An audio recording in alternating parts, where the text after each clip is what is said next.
ఈరోజు DRDA project director Ramana Reddy chamber ముందు మేము నిరసన తెలియజేసి ఇక్కడ బైఠాయింపు చేయడం జరిగింది. గత 3 నెలలుగా పత్తికొండకు సంబంధించినటువంటి పొదుపు మహిళల సమావేశం నిర్వహించకుండా సమావేశంలో మెజార్టీ పీపుల్ నిర్ణయాలు తీసుకోకుండా రాజకీయ జోక్యంతో తెలుగు మహిళ అనే ఒక ఆమెను అనాథరైజ్డ్గా వివోఏగా నియమించడం జరిగింది.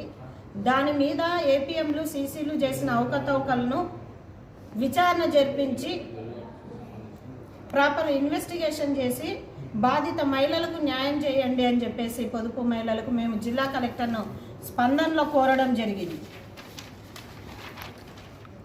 కలెక్టర్ గారు ప్రజా దర్బార్ల వేదికలోనే అప్పుడు ఉన్నటువంటి శివలక్ష్మి ప్రాజెక్ట్ డైరెక్టర్ను పిలిచి దీని మీద పూర్తి దర్యాప్తు చేసి నాకు రిపోర్ట్ ఇవ్వండి అని చెప్పారు. ఆమె ఎలాంటి దర్యాప్తు చేయకుండా రిపోర్టు ఆమెనే సొంతంగా రాసుకొని కలెక్టర్కి ఇచ్చి క్లోజ్ చేసింది. దీని మీద మళ్ళీ మేము కలెక్టర్కు చెప్పాము. ఆమె ఎటువంటి ఎంక్వైరీ చేయలేదు, ఆఫీస్లో కూర్చొని రిపోర్ట్ ఇచ్చింది, ఎలాంటి సమావేశం నిర్వహించలేదు. మేము అడిగింది ఏమి సమాచారము, ఆమె చేసింది ఏమి అని చెప్పేసి మేము కలెక్టర్ గారికి ఇస్తే కలెక్టర్ గారు వెంటనే సీరియస్ అయ్యి ఆమెను తిట్టడం జరిగింది. నాకు సమగ్రమైన దర్యాప్తు జరిపించి రిపోర్ట్ ఇవ్వండి అంటే 6 వారం రోజులకి ఆమె ట్రాన్స్ఫర్ అయిపోయింది. కొత్త ప్రాజెక్ట్ డైరెక్టర్ రమణారెడ్డి గారు వచ్చారు. రమణారెడ్డి గారిని కూడా కలిసి సబ్జెక్ట్ ఇట్లా ఉంది సార్, పాత ప్రాజెక్ట్ డైరెక్టర్ ఇట్లా చేశారు, మీరైనా ప్రాపర్గా మీరు ఇన్వెస్టిగేషన్ చేసి ఏపీఎంలో సీసీలు చేసిన అవకతవకలను సరిదిద్దండి అని చెప్పాము. నాకు కొంచెం టైం ఇవ్వండి చూస్తా అన్నారు. ఇప్పటికి మేము కలిసి దాదాపు వారం పైన అయ్యింది. ఈరోజు వస్తే కూడా నాకు సంబంధం లేదు అన్నట్టు మాట్లాడుతున్నారు పొదుపు మహిళలతో.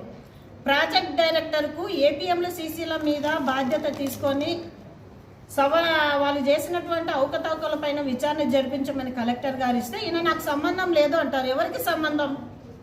ఆ మాట ఏదో రిటర్న్గా రాసివ్వండి, మేము కలెక్టర్ని పోయి అడుగుతాం. నాకు ఏపీఎంలు సీసీలు సంబంధం లేదు అంటూనే ఒక పక్క మళ్ళీ ఏపీఎంలు సీసీలతో మీటింగ్ పెట్టినారు. ఏమిది?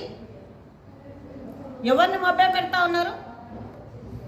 ప్రాజెక్ట్ డైరెక్టర్ తక్షణమే స్పందించి పొదుపు మహిళలతో సర్వసభ్య సమావేశాన్ని కండక్ట్ చేసి అక్కడ ఉన్నటువంటి కమిటీ మెంబర్స్ను తీర్మానము నిర్వహించి తీర్మానం ప్రకారము వివోఏలను ఎన్నుకోవాలని చెప్పేసి మేము డిమాండ్ చేస్తూ ఉన్నాం. ఆ డిమాండ్ని ఈరోజు వరకు కూడా అట్లే పెట్టినారు. అదేమి అంటే ఎమ్మెల్యే గారైనా సీఎం అయినా పిఎంలు అయినా కూడా రూల్స్కు విరుద్ధంగా పనిచేయకూడదని చెప్తా ఉన్నాం. ఎవరైతే ఏముందంటే రూల్స్ ఫాలో కమ్మని చెప్తా ఉన్నాం. రూల్స్ను వైలేట్ చేసిన వాళ్ళు ఎవరైనా సరే వాళ్ళ మీద చర్యలు తీసుకోవాలని చెప్తున్నాం. ఈరోజు ఇంతటితో ఆగదండి, దీనిని పెద్ద ఎత్తున ఉద్యమంగా తీసుకెళ్తాము. ఖచ్చితంగా పీడీ గారు దీనిపైన స్పందించి వెంటనే పత్తికొండకు వెళ్ళి ఏపీఎంలో సీసీలు చేసినటువంటి అవకతవకలపైన చర్యలు తీసుకోవాలని చెప్పేసి డిమాండ్ చేస్తా ఉన్నాం.